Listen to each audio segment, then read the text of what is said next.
Subscribe करें और bell दबाएं ताकि कोई खबर रह न जाए।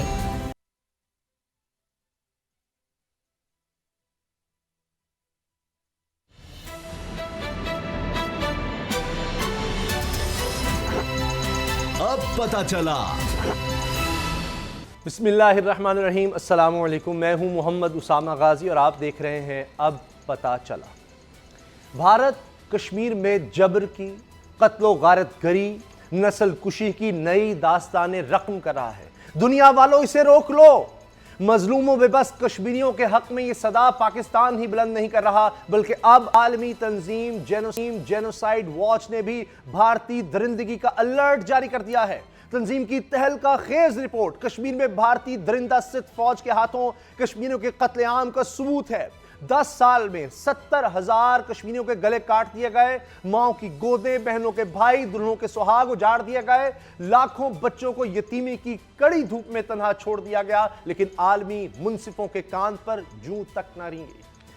इस रिपोर्ट का एक एक लफ्ज ताजियाना है उन मुर्दा जमीर आलमी ताकतों, नाम निहाद मुहाफिजों के लिए जिन्हें कश्मीर में बहते हुए खून का शोर सुनाई नहीं देता, बेबस माओ की आहो बुका से जिनके कलेजे नहीं चीरे जाते, जिनके दिल मासूम कश्मीरी बच्चों की आंखों से बहते आंसुओं से नहीं पिघलते।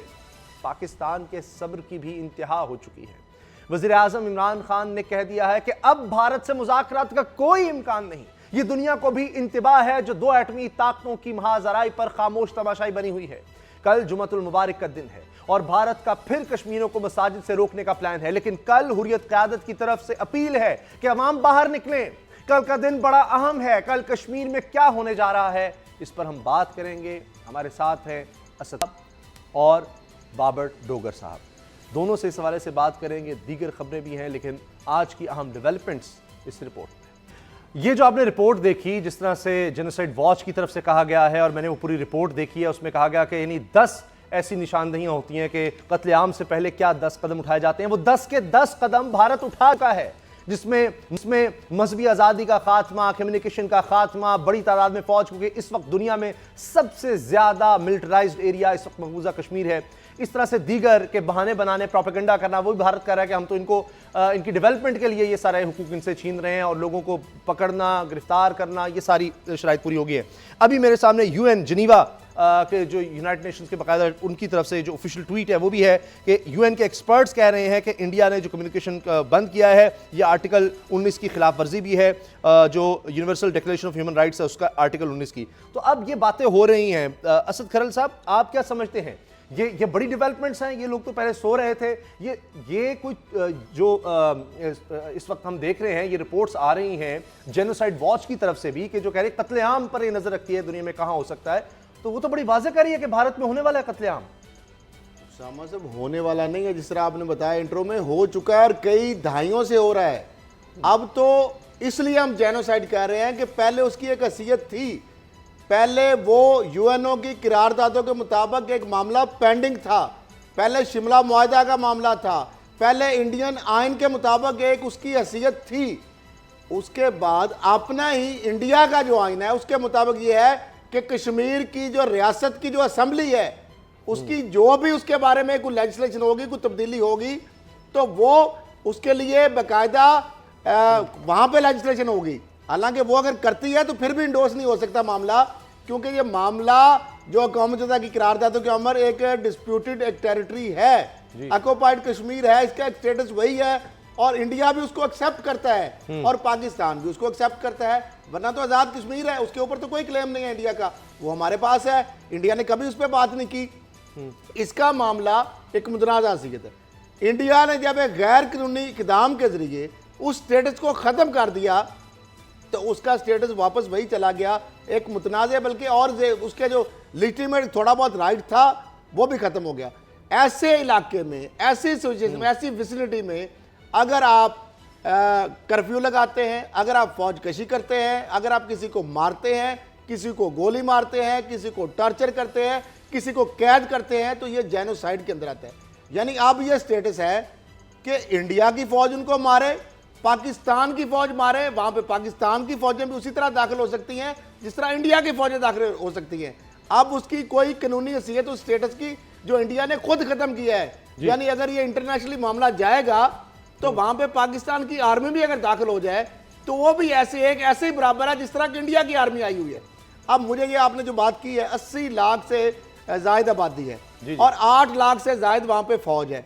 इतने कम एरिया में, इतनी कम आबादी में, इतने कम रकबे में इतनी ज्यादा जो ऑक्युपाइड फोर्सेस हैं किसी दुनिया के खित्ते में, किसी मुल्क में, किसी रियासत में, किसी भी वादी में इतनी ज्यादा उनकी डिप्लॉयमेंट नहीं है। फिर जिस तरह से यूएनओ की जब नेशनल अक़वाम मुत्तहिदा की जो नेशनल सिक्योरिटी काउंसिल है वहाँ पे पूरी दुनिया का एक फोरम है बाकायदा, वहाँ पे 5 मुस्तकिल ममालिक है जो रुकन है मुस्तकिल, 15 जो 10 जो है वो गैर मुस्तकिल रुकन है। उनमें से भी 12 लोगों ने तो बाकायदा इसके ऊपर 13 ने कंसेंसस किया जिसमें 3-4 इवन के मुस्तकिल रुकन है बल्कि 4 रुकन, और उन्होंने तशवीश का इजहार किया कि ये बिल्कुल सही है। जो अभी आपने बताया कि जो जनेवा साइड वॉच ने भी एक जेनोसाइड जो है सॉरी उन्होंने अलर्ट जारी किया है।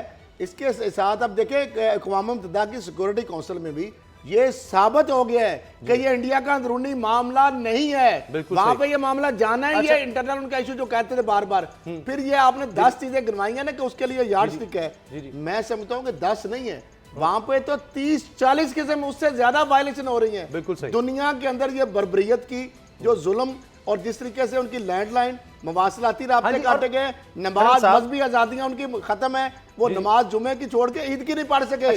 उनके खाने पीने की, उनकी हेल्थ का, उनकी मेडिकल फैसिलिटी बंद है। उनके वहां पे साबक गुजरा अल्लाह जो हम भारत नमाज कहते थे, जिनको हम कठपुतली कहते हैं, आज महबूबा मुफ्ती, आज दीगर गुजरा अल्लाह, वो मानते हैं, सुन लें, वो भी मानते हैं कि 2 कौमी नजरिया ठीक था, हमारी गलती थी। अब हमें पता चला है जो बानिया पाकिस्तान कायदे आज़म कहते थे, जो मुसलमानों का स्टांस था वो दुरुस्त था। तो मैं समझता हूं कि पूरी दुनिया के अंदर ये चीज जो है, अब इंटरनेशनल मीडिया हो, अक़वाम मुत्तहिदा हो, इंसानी हकूक़ की तंजीमें हो, जो भी आपका मीडिया है, अब मेरा ख्याल है इंडियन मीडिया एक्सपोज तो हो चुका है। पूरी दुनिया कश्मीर के हवाले से, कश्मीर की जो बात है, जो इंसानी हकूक़ की रिपोर्ट्स है, किसी हवाले से भी एक भी ऐसा कोई इदारा, कोई मीडिया जो कि इंडिया की बात को सही कहे और कश्मीर के जो मुजालम है उनके बारे में वो कहे कि वहां पे नहीं हो रहे। अब तो इस पे 2 राय नहीं है। बिल्कुल सही। पाकिस्तान नहीं, पूरी दुनिया भी ये जकाबाज हो गई है। सही। बाबर डोगर साहब, 18वां रोज है आज, कम्युनिकेशन हर तरह की ये बंद है। मेरा ख्याल है ऐसा तो दुनिया में कभी तारीख में नहीं मिला होगा। सवा साहब, वाकई मॉडर्न हिस्ट्री में कोई इस तरह का इंसिडेंट नहीं मिला कि 1 करोड़ की आबादी को एक जेल में बंद कर दिया जाए और उसके बाद उनका जीनोसाइड स्टार्ट शुरू कर दिया जाए। जिस तरह से अभी खरल साहब ये कह रहे थे कि जनाब दुनिया में इसकी नज़ीर नहीं मिलती, और ये जो सारा कुछ है खरल साहब इस पे अभी आप जो कश्मीर के हवाले से बात कर रहे थे, सारी दुनिया की बॉडीज़ जो हैं, चाहे वो ह्यूमन राइट्स की हैं, चाहे वो जेनोसाइड वॉच है, चाहे यूएनओ है, सारी दुनिया इस पे शोर मचा रही है। लेकिन वेस्ट इस पे शोर मचा रहा है, इस पे ईरान की आवाज़ आ गई। लेकिन जो खामोश हैं अरब ममालिक जो अपने आप को मुसलमानों का बानी समझते हैं, हेड समझते हैं, मुझे अभी तक ये समझ नहीं आई कि उनकी तरफ से खामोशी क्यों जारी है। जिस तरह से OIC की स्टेटमेंट आई थी आज से 1 हफ्ता पहले कि जनाब इंडिया जो है फौरी तौर पर वहाँ पर कर्फ्यू उठाए और उनको रिलैक्सेशन दे, इंडिया ने उस पर बिल्कुल कान नहीं धरा। ये एक तरह का OIC के मुंह पे थप्पड़ है इंडिया का कि जनाब आपको हम नहीं मानते, आप जो कर सकते हैं कर लें। सही बात। मुझे एक बात बताएं उसामा साहब, ट्रंप जो है वो ये खैर साहब भी बात कर रहे थे, ट्रंप ये कह रहे हैं, ट्रंप 2 कौमी नजरिए को मान रहा है। वो ये कह रहा है कि ये मजहबी इशू है, ये हिंदू और मुसलमानों के दरमियान इशू है। वही बात जो कायदे आज़म करते थे वो आज ट्रंप कर रहा है। वही बुनियाद जो पाकिस्तान की बुनियाद की जामिन थी, वही बात आज ट्रंप कर रहा है। मुसलमान कहाँ पे सोए पड़े हैं? किस मुंह से जनाब UAE साहब जो है वो मोदी को वो अवार्ड देंगे शेख जायद? मुझे तो उसकी समझ नहीं। और उसके बाद बहरीन भी नहीं जाना, बहरीन UAE फ्रांस का दौरा कर रहे हैं, वो खुद ट्वीट कर रहे हैं, मोदी को सबसे बड़ा अवार्ड दे रहा है। मेरा मतलब कि बजाय इसके कि मुस्लिम दुनिया उसका बायकॉट करती, ओआईसी उसको बुलाती, उससे वजाहत तलब करती कि सारी दुनिया ये कह रही है, ट्रंप ये कह रहा है, वेस्ट ये कह रहा है, अमेरिका बरतानिया ये कह रहा है, रशिया कह रहा है, चीन कह रहा है, इवन फ्रांस भी किसी हद तक ये मान रहा है कि वहां पर ह्यूमन राइट्स की वायलेशन हो रही हैं। आप बेशर्मी के साथ, बेहयाई के साथ, इंतहाई हट धर्मी के साथ उनको शेख जायद अवार्ड दे रहे हैं। या पाकिस्तान को छोड़ दें, सब कुछ छोड़ दें, वो 1 करोड़ मुसलमान है, जीनोसाइड वॉच की आप ये रिपोर्ट देख लें, वो ये कह रहे हैं कि कश्मीर में मुसलमानों के कत्ले आम की मनसूबा बंदी की जा रही है, और वो 10 इंडिकेटर्स जो ये शो करते हैं कि किसी मुल्क में कत्ले आम की मनसूबा बंदी की जानी चाहिए, वो सारे वहां पर पूरे हो रहे हैं। तो इसका मतलब ये है कि कश्मीर में तैयारियां इंडिया ने कंप्लीट कर ली हैं कि वहां की मुस्लिम मेजोरिटी को माइनॉरिटी में तकसीम करना है। जो इंटरनेशनल मीडिया की बात हो रही है, जो वो ये बात कर रहा है कि वहां पर बेतहाशा लोगों को उठाया जा रहा है, पैलेट गन्स का वहां पे इस्तेमाल किया जा रहा है, बच्चों और औरतों को उठाया जा रहा है, औरतों की इस्बत दरी की जा रही है, उसके बावजूद अगर मुस्लिम वर्ल्ड खामोश है तो समझ साहब मैं फिर अपनी बात पर कायम हूं कि इस ओआईसी का क्या फायदा है, इसकी मेंबरशिप का क्या फायदा है। अगर ये इस बात पे भी आवाज नहीं उठा सकते तो ये फिर किस चीज के लिए बनाए गए हैं, इसका मकसद क्या है। तो ये तो मेरा ख्याल है कि इनसे तो वेस्ट बेहतर है, इन मुस्लिम ममालिक से, इन अरब कंट्री से तो चाइना बेहतर है, रशिया बेहतर है, सेंट्रल एशिया बेहतर है, जो कम का आवाज तो उठा रहे हैं। इनमें तो इतनी जुर्रत नहीं है, इनमें तो इतनी हिम्मत नहीं है कि इंडिया से आंखों से आंखें मिलाकर बात कर सकें। इन्होंने इनकी आंखें चकाचौंध कर दी हैं इंडिया के ग्लैमर ने, इंडिया की मूवीज ने, इंडिया की खवातीन ने, कि ये मुसलमानों को मरता देख रहे हैं। किस तरह से उस मोदी के साथ ये हाथ मिलाएंगे जिसके हाथ मुसलमानों के खून से रंगे हुए हैं। बस समा साहब किस तरह से यूएई उसको अवार्ड देगा, वो बंदा जिसको सारी दुनिया कह रही है कि ये मुसलमानों का कातिल है और ये मुसलमानों के कत्ल का स्टेज इसने तैयार किया हुआ है। मेरा ख्याल है कि यूएई के खिलाफ आवाज उठानी चाहिए। तो बाबर डोगर साहब उसको तो हौसला मिलेगा जब उसको इतना बड़ा एजाज दिया जा रहा होगा और मार दो। एक तरफ सारी दुनिया मोदी को कंडेम कर रही है, जब यूएई उसको अवार्ड देगा तो क्या दुनिया को, मेरा ख्याल है बिल्कुल ही होना चाहिए। इसका मतलब ये है कि मोदी उसको काउंटर कर रहा है, दुनिया को ये दिखा रहा है कि ये देखिए यूएई मुसलमान मुल्क है, अरब मुल्क है और ये मेरी खिदमत को सराह रहा है। मैं आपकी बात मानता हूं और आपके जज्बात मैं इसकी कदर करता हूं कि ओआईसी को इस पर सोचना चाहिए और जिस तरह बहरीन का या यूएई का दौरा करें, कम से कम हमारे साथ खाने को वहां कहना चाहिए कि हमारी रिजर्वेशंस हैं। पाकिस्तान को चाहिए कि जो करता धरता ताकतवर मुल्क है, जो इनके करीब हम ख्याल मुल्क हैं, जैसे तुर्की है, इंडोनेशिया है, मलेशिया है, फिर ये आवाज उठाएं, फिर ये ओआईसी से लैदा हो जाए, तुर्की भी लैदा हो जाए, ईरान भी लैदा हो जाए। हमें इस ओआईसी की जरूरत नहीं, ईरान तो वैसे ही लैदा हो गया हुआ है, ईरान ओआईसी की मीटिंग को अटेंड नहीं करता, तो हमें भी फिर छोड़ देना चाहिए। जो हमारे बाजू नहीं बन सकते, जो हमारी आवाज नहीं उठा सकते, हमें इस बॉडी की जरूरत ही नहीं। ओआईसी के ऊपर ऐसे ही आपने टाइम्स साहब वो बहुत अहम है, फजल रहमान की 1 अरब मुसलमान है रखें सर, कश्मीर कमेटी की सरबराही फजल रहमान को दे के ये तोको रखें कि जिन्होंने लगवाया था 10 साल तक रहे तकरीबन, कि यही ओआईसी है जो किन के साथ इनके नेक्सिस हैं, ये इनके कहां पे स्टेक्स हैं, कहां पे बिजनेस नहीं है यार, ये रहमान साहब जैसे। अच्छा सियासत नहीं है, इशू ये है कि 1 अरब मुसलमान जो है ओआईसी के मेंबर्स हैं और उसके अफ्रीका में भी हैं, उसके अरब में भी हैं। मुझे पता है कि अरब कंट्रीज जो है वो उसको लीड करती हैं ओआईसी को। अगर ओआईसी हमारे किसी फायदे की नहीं है, ये बात हो गई। अब इससे तो बेहतर है कि ओआईसी ने कुछ नहीं करना कर रहा है, उस पर हमने बड़ी तनकीद की और बिल्कुल दुरुस्त है, लेकिन जो कर रहे हैं, पाकिस्तान इस वक्त सबसे आगे खड़ा है। वज़ीर-ए-आज़म इमरान खान साहब ने कह दिया कि कोई मुज़ाकरात नहीं है। अब क्या फ़ायदा, जब ये हमने बड़ी कोशिश कर ली, इससे कोई हासिल नहीं है, लेकिन अब ये जिस तरह कल को एक जौहरी ताकतें हैं दोनों, तो उसमें भी खतरा है जंग छिड़ने का, जिस तरह भारत का पता ही है कि वो तो कर रहा है, कोई पुलवामा जैसा कुछ ना कुछ हो सकता है। तो खरल साहब, इसमें अब क्या आप समझते हैं कि वज़ीर-ए-आज़म इमरान खान साहब का ये बयान दुरुस्त है कि जब मुज़ाकरात का कोई फायदा नहीं इस माहौल में होते हुए? बिल्कुल, न्यूयॉर्क टाइम्स को जो इंटरव्यू उन्होंने बताया और चीजें बड़ी बेबाक और दो टोक, उन्होंने कहा कि 2 एटमी ताकतें और बिल्कुल हम आमने सामने खड़ी हैं और ये कशीदगी बढ़ने का इम्कान है और कुछ भी हो सकता है। लिहाजा अमेरिकी सदर जो डोनाल्ड ट्रंप हैं और दीगर जो आलमी ताकतें हैं, उन्होंने अपने इसको कहा है कि उनको खदशे से जो ऑलरेडी उनका आगाह भी कर चुके हैं। और जो कश्मीर के अंदर उन्होंने बाकायदा स्पेसिफिक हवाला दिया कि अक्सरियत जो मुस्लिम अक्सरियत, वही जो आपने ट्रंप की बात की कि खिते में हिंदू आबादी को जो बसाना चाहते हैं उसको खात्मा करके, और नई दिल्ली हुकूमत नाजी जर्मनी जैसे है जिसके बायस 80 लाख कश्मीरियों की जिंदगियां और जानें जो खतरे में हैं। मामला यह है कि ये यहाँ बात में ख़त्म नहीं हो जाती।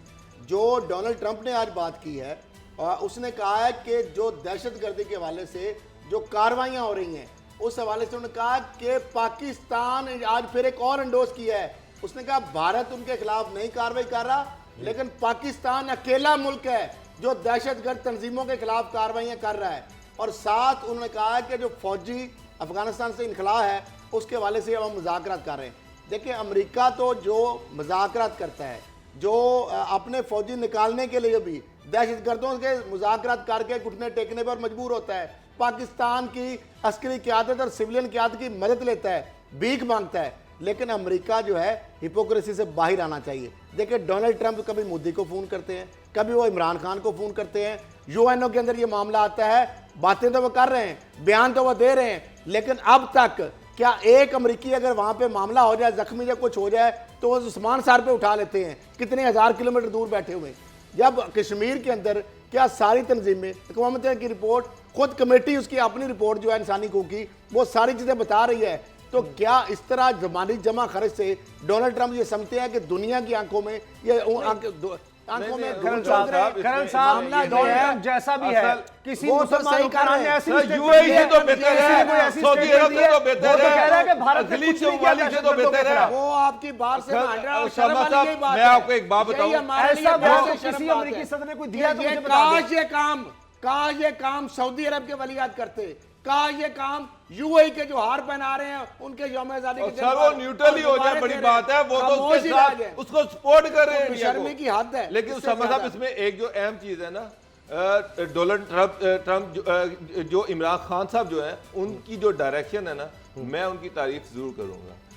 वो दुनिया को सही इश्यूज पे सेंसिटाइज कर रहे हैं, दुनिया को असल हकीकत बता रहे हैं। पहली बात तो ऑफ कोर्स अगर इंडिया 370 को वापस नहीं करता तो इंडिया के साथ डायलॉग हो ही नहीं सकते, ये तो पॉसिबल ही नहीं है। अदरवाइज ये गवर्नमेंट का रहना मुश्किल हो जाएगा। कैसे आगे कैसे बढ़ेंगे? अब अगला इशू जो है, अगर आप बात ही नहीं करेंगे, दुनिया मेडिटेट करे ना, 370 भारत को मजबूर करके वापस ले। और दूसरी बात जो इमरान खान ने असल बात की है, जिससे सारी दुनिया डरती है सर, वो डर पाकिस्तान के एटमी कुव्वत होना है। दुनिया को पता है कि जिस तरह इमरान खान ने कहा कि 2 एटमी मुल्क आंखों में आंखें डालकर खड़े हुए हैं, लेकिन धमकी इस दफा भारत से आई है। पहले धमकी भारत ने दी है, कमजोर आदमी धमकी देता है। उन्होंने कहा है कि नाम न्यूक्लियर बम का जो है ना, हम पहले हक जो है उस पर अब आगे जाके देखेंगे, पहले हमने कहा था जी पहले नहीं। वो अपनी धमकी को पूरा कर लें। उसामा साहब, हम तो खुद मर मिटने के लिए तैयार हैं। प्राइम मिनिस्टर तो खुद ये कह चुके हैं कि हम टीपू सुल्तान बनेंगे, बहादुर शाह जफर नहीं बनेंगे। मतलब ये है कि हम खून के आखिरी कतरे तक लड़ना चाहते हैं और जानते हैं, और इंडिया अपना ये भी शौक पूरा कर ले। कोई बात नहीं, दुनिया में मुसलमान तो बहुत हैं, बेताशा बच जाएंगे, लेकिन भारत नहीं बचेगा, ये मैं आपको बता रहा हूं। और ये अरब ममालिक जो उनको अवार्ड दे रहे हैं ना, इनकी सारी इन्वेस्टमेंट भी नहीं बचेगी, ये भी सारी इन्वेस्टमेंट धरी की धरी रह जाएगी। तो असल चीज ये है जो मैं बात करना चाह रहा था, दुनिया का सबसे बड़ा कंसर्न ये है कि दुनिया का अमन जो है वो रहे, और दुनिया में अमन जो है उसको इंश्योर करने के लिए अगर ये दोनों मुल्क लड़ते हैं, और कश्मीर एक फ्लैश पॉइंट है, एक सेंसिटिव पॉइंट है जिस पर पाकिस्तानों की स्ट्रॉन्ग सेंसिटिविटीज़ है, और इस पे जो मैं देख रहा हूँ कल, जिस तरह से कल कश्मीरी लीडरों ने कहा कि वो जुमे की नमाज पर वो सारे कर्फ्यू की पाबंदियां तोड़कर बाहर निकलेंगे।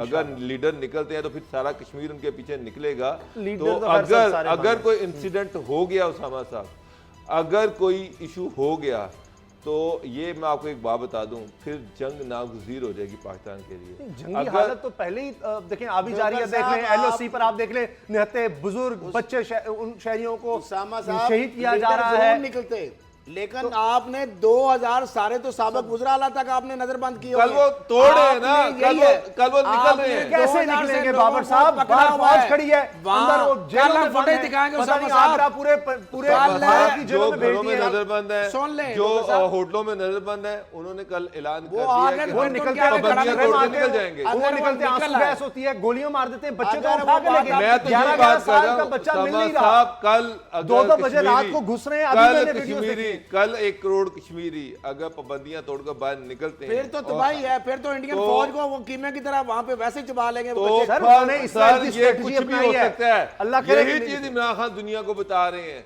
बिल्कुल कि सही। अगर मगर पाकिस्तान इससे ब्रेक का वक्त आइसोलेट है। होके नहीं रह सकता। ब्रेक का वक्त है, देखते हैं कि कल जुम्मे की हड़ताल होती है, कॉल दे दी गई है। लेकिन एक बात मैं अर्ज कर दूं कि पूरे इसराइल से उन्होंने स्पेशल एक्सपर्ट्स बुलाए हैं कि किस तरह से गलियों से ही ना लोगों को निकलने दिया जाए, लोग इकट्ठे ही ना हो सके। ये एक बड़ा उन्होंने प्लान बनाया और उसी को वो लेकर चल रहे हैं। लिहाजा इतना आसान नहीं होगा, मगर अभी खबरें ही बाहर नहीं आ रही कि कहां कहां कितने लोगों को शहीद किया गया, क्या किया जा रहा है। चंद एक खबरें आती हैं जो हम आपके सामने रखते हैं। ब्रेक के बाद बात करेंगे एक और अहम मौजू पर कि एक वीडियो का मामला है, कल क्या फैसला आएगा। ब्रेक के बाद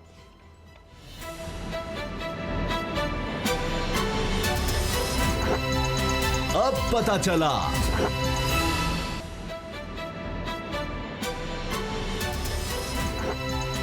अब पता चला। अरशद मलिक साहब जिनकी वीडियो सामने आई और पूरी प्रेस कॉन्फ्रेंस हुई, अब इस्लामाबाद हाई कोर्ट की तरफ से कहा गया है कि लाहौर हाई कोर्ट के पास उनको वापस भेज दिया गया है क्योंकि बज़ाहिर ऐसा लग रहा है कि उन्होंने मिसकंडक्ट किया है। लेकिन कल फैसला भी आ रहा है, जो दरखास्तें गई थी इस बारे में। असद खरल साहब, क्या फैसला मुतवक्किल है? क्योंकि नून लीग के कुछ हल्के, कुछ मासूमियत में या वैसे, वो तो मिठाइयाँ तकसीम हो रही हैं, बड़े खुश हैं कि जनाब अरशद मलिक साहब को हटाया जा रहा है। इसका मतलब है कि मौक़िफ़ दूसरा, जैसे कोई मियाँ साहब रिहा हो जाएंगे कल, कोई इस किस्म का फैसला। उसामा साहब, मैं ज़ाहिर बात है कोर्ट ने फैसला देना है, लेकिन अभी तक जो हालात वाक़यात है, जो हमने चीज़ें जो कलेक्ट हुई हैं, जो कहते हैं ना हालात वाक़यात जो नज़र आ रहे हैं, एक तो ये है कि जो चीफ जस्टिस ऑफ पाकिस्तान का या बेंच का ये कहना कि इस जज के कंडक्ट के जो कि सज़ा देने वाले मुलज़म के खुद घर पहुंच जाता है, और एक दफ़ा नहीं, दो दफ़ा, और उनके बेटों को मिलने के लिए सऊदी अरब तक पहुंच जाता है, और जिस तरीके से वो खुद एतराफ़ करते हैं ज़ाती तल्कात का जी नासिर, और जिस तरीके से मैं अगर आप वो चीज़ बता नहीं सकता उसामा साहब, 5 वीडियोज़ हैं इन जज साहब की।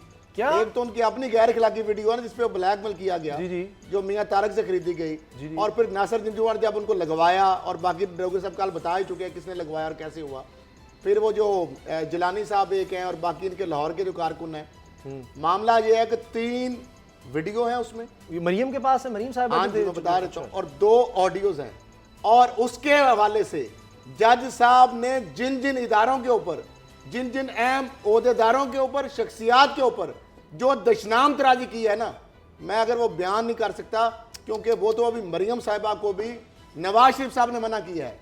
वो जज्बाती हो रही थी कि मैं पहली वीडियो जो है वो करने के बाद वो बाकी भी करने लगी थी। नवाज शरीफ से उनको मना किया है। लेकिन मुझे ये बताएं, ये वो जिस तरह डोगर साहब कहते हैं कि ना तो वो छुन्ने काके थे, ना वो फीडर पीते थे, वो आराम से जनाब बांध के गाड़ियों में बैठ के छुप के नवाज शरीफ के सामने जनाब जो मुगल आजम जो मुलजम है, जो मुजरम है, जिसमें को सजा दे चुके हैं, दूसरे में उसको बरी कर चुके सर हैं। खोसा और साहब वो- ने ये कहा है, खोसा साहब ने अपने justice chief justice Asif Saeed Khosa साहब जो हैं, उन्होंने कहा कि ये इंतहाई शर्मनाक है कि ये जज जो है जिस मुल्जिम को इसने सजा दी है, इसमें क्या है? बाद में उसके घर उसको अच्छा, मिलने अब चला गया है। अब ये उन्होंने बात है, कमेंट दिए ये हैं। कमेंट दिए और साथ मतलब हमारे सर शर्म से झुके ये हैं इस वजह से। बकायदा जज साहब वहां पे जाके मैं अगर वीडियो या ऑडियो आपको शेयर करूं तो आपके सारे और हमारे और जजों के और ज्यादा सर शर्म, वहां पे इस तरह की उन्होंने बातें की और इस तरह के घटिया जो जुमले और इल्जामात अपनी जुडिशरी पे, अपने इदारों पे, अपने लोगों पे, नवाज शरीफ को कुछ करने के लिए इस बात को एक्सप्लॉइट करना चाहते हैं,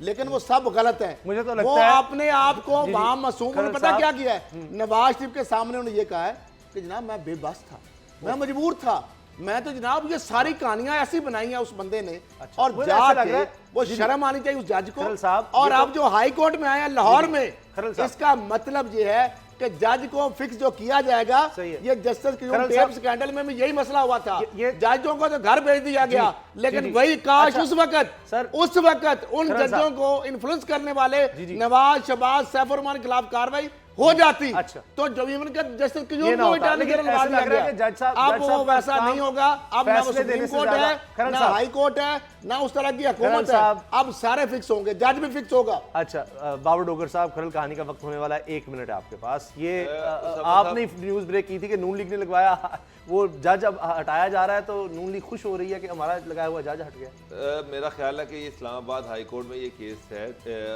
और जहाँ तक शरीफ फैमिली का इसमें ताल्लुक है, क्या लिंक लिंक है क्या नहीं है, इसको इस्टेब्लिश तो बहरहाल इस्लामाबाद हाई कोर्ट में किया जाएगा। चीफ जस्टिस जो है मेरा ख्याल है कि कल जज साहब के हवाले से तो वो सख्त कोई सज़ा भी उसको दे सकते हैं, क्योंकि उन्होंने पहले भी ये वादे किया कि हमारा जो इशू है वो ज़्यादा ये है कि ये एक जज इसमें इस तरह से इन्वॉल्व है, इंगेज है। तो अरशद मलिक साहब हैं, मुझे तो जो लग रहा है कि उनको तो कल उनके लिए तो कोई अच्छी खबर नहीं होनी। बल शरीफ फैमिली जो है उसकी जहाँ तक इन्वॉल्वमेंट है या जो सारा कुछ है, जो प्रेस कॉन्फ्रेंस की गई उसका जो फैसला है मेरा ख्याल है वो इस्लामाबाद हाई कोर्ट को रेफ़र किया जाएगा कि वो उसको उस पर बाकायदा तौर पर प्रोसीडिंग करके उसको फैसला दें उसका। वैसे ऐसे लग रहा है कि जज साहब फैसले कम देते थे और वीडियोस और ऑडियो ज्यादा बनवाते थे यार। अब पता नहीं इसमें इनका आपके क्या रोल था। खरल साहब सुन ले सर, अब मैं माफी चाहता हूँ, मुझे पता आपके पास इतनी इन्फॉर्मेशन होती है कि वो एक सब्जेक्ट पर सारी इन्फॉर्मेशन शेयर करें तो पूरा प्रोग्राम के बाद खत्म हो जाए।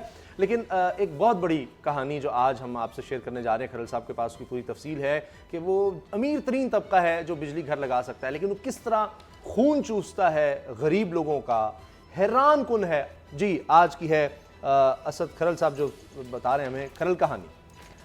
बार ये उसामा साहब कहानियाँ इसी हवाले से बहुत सी है, लेकिन आज छोटी सी कहानी बता रहे हैं। 40 अरब जो चूना लगाया गया पाकिस्तानी कौम को, टैक्स पेयर के पैसे को, और ये सेनेट की ज़ैली कमेटी में जो मामला जो आया कि 5 जो सिर्फ निजी बिजली घर हैं उनकी जानब से अवाम से 40 अरब रुपए नजायज़ वसूल किए गए।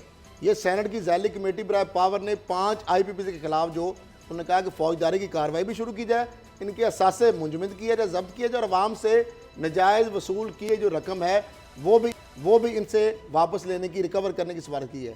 सेनेटर नुमान वज़ीर साहब हैं, उनकी ज़ेरसदार सेनेट के अंदर ये इजलास हुआ कमेटी बराए पावर की ज़ैली जो कमेटी है और पार्लियामेंट, उसमें 5 IPPC आप सुन ले, वो बार बार वो कहते हैं ना मियाँ के नारे बजनगे। ये मियाँ यहीं पे नारे हर जगह पे इनके बजते हैं। वो कौन से मियाँ बरादर और किस तरह नेक्सेस है और किस तरह उनके इन्वेस्टर और उनके जो जिनकी वो सरपरस्ती करते रहे हैं वो थोड़ी सी उसकी रोशनी डालते हैं। लेकिन ये है कि ये वसूल किया गया। अब इसके अंदर जो नेपरा जो बकायदा उसकी भी रिपोर्ट है। अब देखें रेगुलेटर लग रिपोर्टें देते हैं, वो बंद करें जाके, इनको सील करें। वो कह रहे हैं जी अब जो बिजली उन्होंने कहा जी रिटर्न रेट ऑफ रिटर्न उनको नजायज़ मुनाफा कमाने की तस्दीक की है। जब चोरी पकड़ी जाती है तो रेगुलेटर उस वक्त कहते हैं हाँ जी हो रहा था, तो आप सोए हुए थे, 40 अरब रुपए वो लूट गए हैं, ज़्यादा ले गए हैं, तो उस वक्त आप लाइसेंस कैंसिल करते, सील करते। अब कमेटी को बताया गया कि 5 IPPC में माशाल्लाह इटलस पावर ने 9 अरब, निशात पावर मशहूर ज़माना मियाँ मनशाह निशात, MCB लूटमार और DG सीमेंट वो बताऊँगा, निशार चूनिया 7 अरब, लिबर्टी 5 अरब और अटक जैन ने 11 अरब रुपए अवाम से इजाफी और नजायज़ वसूल किए। अब कमेटीज़ ने IPPC के हवाले से कार्रवाई का कहा, सासे जब्त करने का कहा। पहले भी इस तरह की बढ़ के बरी हम सुनते रहे, चौधरी निसार हो, खुर्शीद शाह साहब, पब्लिक अकाउंट्स कमेटी हो या ज़ैली कमेटी हो। मामला ये है उसामा साहब, मियाँ मनशा की हर लूट मार के अंदर कहानियों में IPPC की लूट मार में फिर उनके अपने 2-3 पावर प्लांट आ गए, 14-15 अरब ये बन गया। अब मामला ये है कि DG सीमेंट की लूट मार हो, सरकारी तो वो देना हो, नवाज शरीफ साहब सागदार ने वो मियाँ मनशा के गिफ्ट दे दिया जाता है। MCB के पैसों से MCB में मनशा साहब को नवाज दिया जाता है। लेकिन निशात इंपोरियम के लिए सुन ले, 32 कनाल पब्लिक का जो जौहर टाउन में ग्रिड है वहां पे पब्लिक को पैसे कितने 32 कनाल जगह है, मियाँ मनशा का वहां पे वो सारा इंस्टॉलेशन लगती है जो कि 32 कनाल एज पर SOP उसको खरीदनी चाहिए जगह, वो वहां पे नवासियात हो जाती हैं। मनशा के जितने टैक्स चोरी के मामला हो, सेंट थे होटल मनी लॉन्ड्रिंग का 11 अरब का मामला हो, MCB निजकारी की करप्शन का मामला हो, अब PTI की हुकूमत सिफारिश भी आ गई। क्या मियाँ मनशा और ताकतवर IPPC जो पावर सेक्टर के अंदर चोर माफिया है उनको कभी पकड़ा जा सकेगा, कभी उनसे लूटा हुआ माल वसूल किया जाएगा, कभी उनसे बाहर जो मनी लॉन्ड्रिंग की वापस ली जाएगी? मेरी गुजारिश है बाबर डोगर साहब, ये बताएं, आप भी प्रोग्राम से पहले बात कर रहे थे कि सारा कसूर क्या मियाँ नवाज शरीफ साहब का है, उनकी मंशा का है कि मियाँ मनशा साहब को इस तरह नवाजते रहे, या आज भी अमीर लोग ब्लैकमेल कर रहे हैं, मामू बना रहे हैं इमरान खान साहब को, उनके तो इंटरेस्ट का बड़ा तहफ़्फ़ुज़ हो रहा है? आप प्रोग्राम से पहले मुझे बता रहे थे।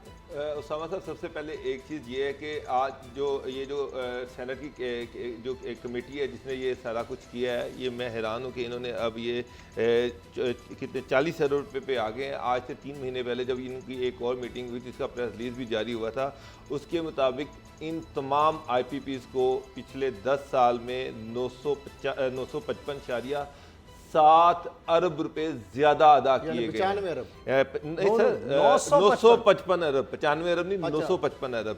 उस वक्त जो मीटिंग हुई थी उसमें ये कहा गया था कि इनको 400 अरब रुपया देना था, जबकि इनको प्रॉफिट जो है 1400 अरब रुपया दिया गया। और जो ये सारी चीज़ें उस वक्त नेपरा की वेबसाइट पर भी मौजूद थी। उसमें यह भी कहा गया कि हुकूमती पॉलिसी के तहत जो एग्रीमेंट है उसके तहत फी जो कंपनी है वो 717 मिलियन सालाना कमा सकती है, लेकिन 3106 मिलियन वो कमा रही है, जो कि 2399 मिलियन जो है वो नाजायज़ कमाया जा रहा है। तो उस वक़्त ये जो मालियत थी फ्रॉड की, जो ज़्यादा पेमेंट की गई 10 सालों में, वो 955.7 अरब थी। अब मुझे नहीं पता ये 2 महीनों में 955 से 40 अरब तक कैसे आ गई, ये भी एक पॉइंट है।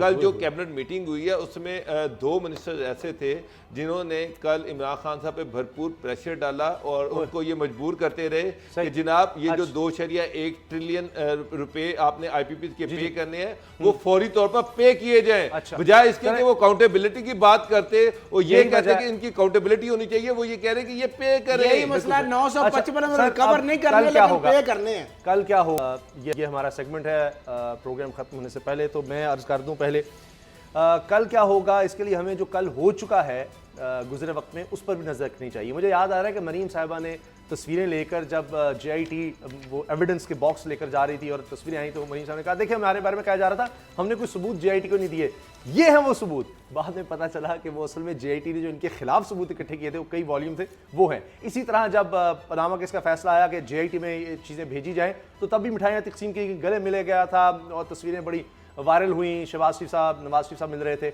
अब दोबारा ये काम हुआ है जब अरशद मलिक साहब के बारे में फैसला आया कि लाहौर हाईकोर्ट को भेजा जा रहा है, उनको हटाया जा रहा है, लेकिन अब कल फैसला आ जाना है तो उसमें भी यही होगा, वही मिठाइयाँ, वो पहले शादियाने बजाए गए, फिर मातम होता है। तो कल भी फिर फैसले के बाद आप देखिएगा कि उन्हीं सफ़ों में दोबारा आपको मातम नजर आएगा। बाबर डोगर साहब, आप क्या देख रहे हैं कल? देखें, आज राना मशहूर साहब ने पेश होना था, लेकिन वो पेश नहीं हुए क्योंकि वो ये चाह रहे थे कि शहबाज शरीफ के साथ जाएँ और अगर गिरफ्तारी होनी है तो वो शहबाज शरीफ के साथ ही गिरफ्तारी दें। तो कल शहबाज शरीफ साहब भी पेश हो रहे हैं, कमर में उनकी शदीद दर्द है और 50-50% चांसेस हैं कि वो पेश हों या ना हों। नैब वाले तो वैसे मायूस हैं कि वो पेश नहीं होंगे, लेकिन राना मशहूर साहब जो हैं वो खासे पुर उम्मीद है कि पेश होंगे और वो शहबाज शरीफ अपने हीरो के सामने अपनी गिरफ्तारी देंगे। तो लग रहा है कि कल राना मशहूर तो अगर पेश होते हैं शहबाज शरीफ के साथ तो वो तो पकड़े जाएंगे, धर लिए जाएंगे। अच्छा, शहबाज शरीफ के 50-50% चांसेस। अच्छा, शहबाज शरीफ साहब के लिए नैब ने सवालनामा तो तैयार कर लिया है और उन्होंने बहाना शहबाज शरीफ ने भी तैयार कर लिया। 7 सवाल किए हैं, थोड़े से सवाल तो ज़्यादा हैं। एक तो उन्होंने कहा कि लाहौर वेस्टमेंट कंपनी जो मैनेजमेंट है उसकी समरी क्यों मंजूर की, क्योंकि मनसूबे का जो मैनेजमेंट यूनिट फाल होने के बावजूद। एक तो ये है। दूसरा वो सवाल पूछेंगे कि सफाई कंपनी बनाने से पहले मुनाफा इस्तेकाम कम खर्च होने की तहकीक कराई थी, कंपनी आई स्टेक को कानूनी तरीका इस्तेमाल किए बगैर ठेका दिया गया, गैर मुल्की कंपनियों को $320 मिलियन का ठेका आउटसोर्स का इख्तियार किसने दिया था। और दूसरा उन्होंने कहा है, सवाल जो तैयार किया है कि कंपनी को बगैर किसी जामिया मनसूबे के बगैर कर्जा और इमदाद देने का फैसला क्यों दिया गया, कर्ज वापस करने की सरमाया पैदा करने की मनसूबा क्यों मुस्तरद किया गया, और पूछा जाएगा कि मुश्तबा ट्रांजैक्शन की रकूम जो TT स्कैंडल है बरून मलिक से आपके जो अकाउंट में आ रही थी उसके शवाहिद क्या है। अच्छा, चौधरी शिगर में की जाने वाले सरमायाकारी शेयर्स और साथ TT के बाद कंसल्टेंसी स्कैंडल भी सामने आ गया है। तो 20 अरब से ज्यादा सिर्फ 4 कोल पावर जो प्लांट्स है और इस हवाले से बहुत सारा TT के बाद कंसल्टेंसी अरबों रुपए का वो भी नैब जो है उस प्रोग्राम का वक्त खत्म हो गया है। तो खरल साहब से एक बताया नहीं कि जवाब शहबाज शरीफ साहब का क्या आएगा, जवाब तो किसी के पास भी नहीं है। अच्छा चले, वो अपने वालिद साहब की तरफ भी भेज सकते हैं क्योंकि ये सबसे आसान हल है। प्रोग्राम का वक्त खत्म हो गया, इजाजत दीजिए, अल्लाह हाफिज।